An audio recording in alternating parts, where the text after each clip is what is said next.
నా ప్రియ ఆదివాసీ ప్రజానీకానికి, ఆదివాసీ మిత్రులకు నా ఉద్యమ అభినందనలు, ఉద్యమ వందనాలు.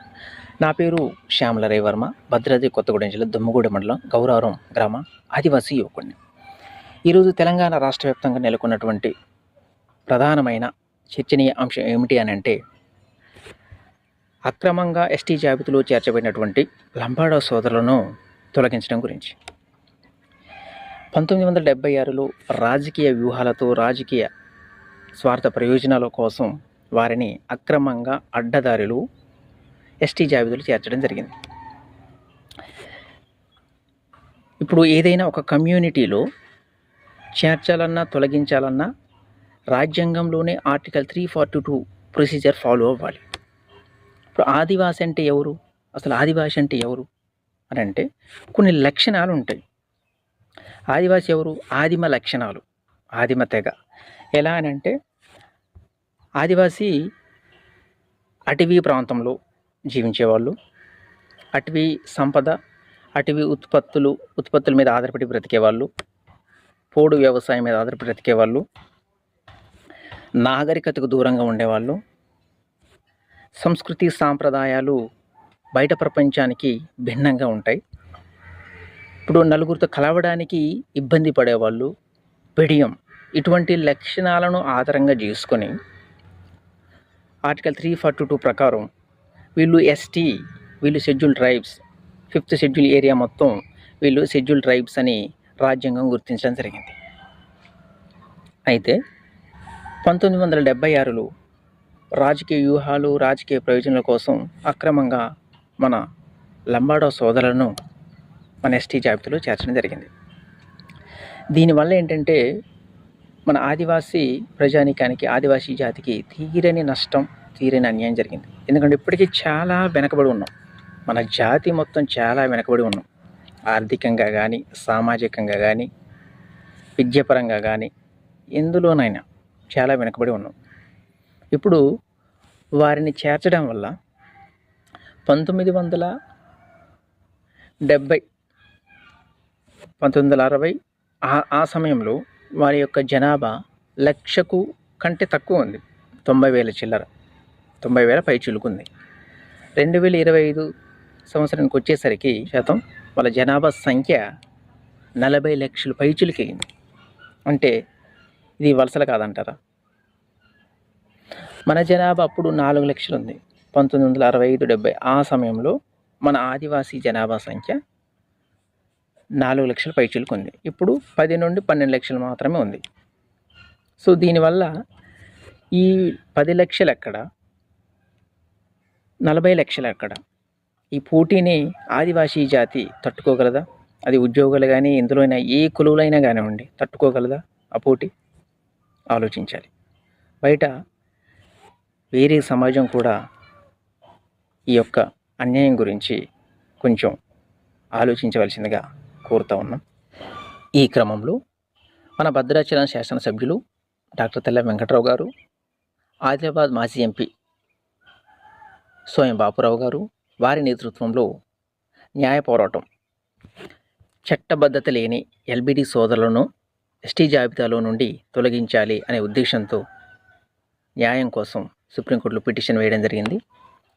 ఇది న్యాయ పోరాటం కాబట్టి ప్రతి ఒక్క ఆదివాసీ యువకుడు, ఆదివాసీ ప్రజానీకం ఇది గుర్తించాలి, గమనించాలి, రియలైజ్ అవ్వాలి ఇప్పటికైనా. ఓకేనా? విప్లవం స్టార్ట్ అయింది. ఓకేనా?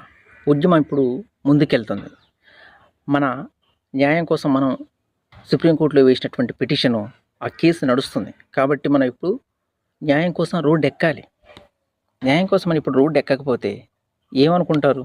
అటు రాష్ట్ర ప్రభుత్వం కానివ్వండి, కేంద్ర ప్రభుత్వం కానివ్వండి, సుప్రీంకోర్టు కానివ్వండి, న్యాయం ఇప్పుడు మనం రోడ్డు ఎక్కితే వీళ్ళకు నష్టం జరిగింది, వీళ్ళ హక్కులకు భంగం కలిగింది, వీళ్ళు ఇప్పటికి చాలా నష్టపోయారు, ఎంతో కోల్పోయారు కాబట్టి రోడ్డు ఎక్కారు న్యాయం కోసం అని గుర్తించే అవకాశం ఉంది బలంగా.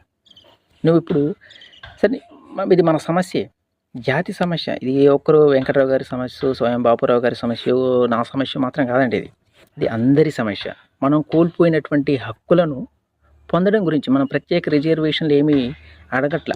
ఓకేనా. మన ప్రత్యేక రిజర్వేషన్లు ఏమీ అడగట్ల, ఉన్న వాటిని కాపాడుకోవాలి.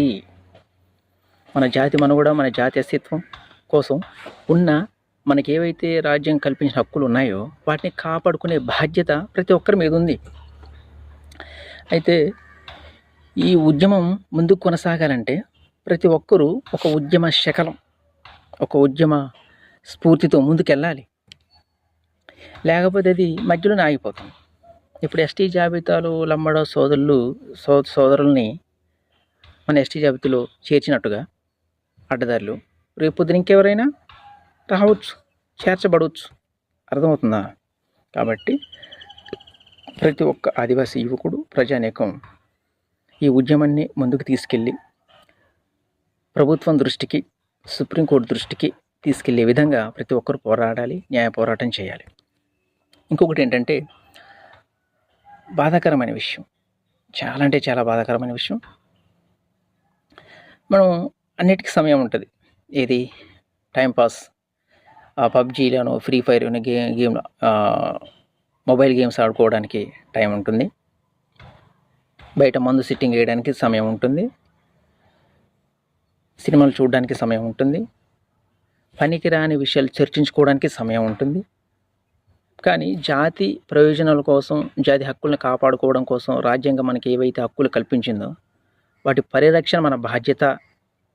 వాటి గురించి మనం మాట్లాడుకోవాలా, చట్టాలు తెలుసుకోవాలి అనే ఈ విషయంపై మాత్రం సమయం ఉండదు.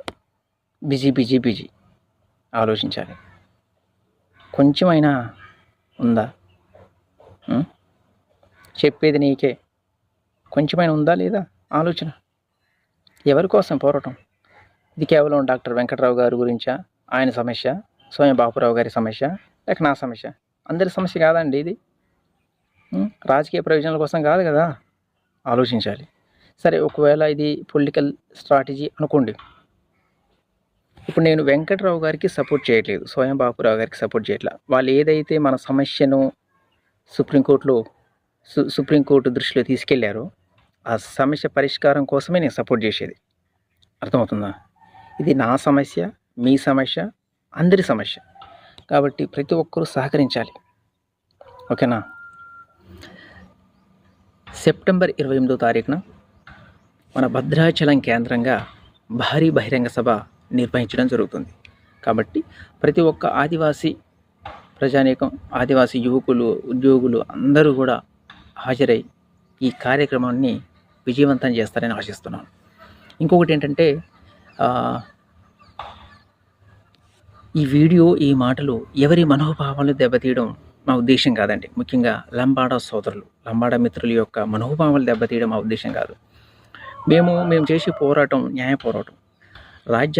రాజ్యాంగబద్ధంగా, రాజ్యాంగానికి లోబడి, రాజ్యాంగాన్ని గౌరవిస్తూ, రాజ్యాంగం మాకు ఏవైతే హక్కులు కల్పించిందో ఆ హక్కుల పరిరక్షణ కోసం చేసే న్యాయ పోరాటం ఇది.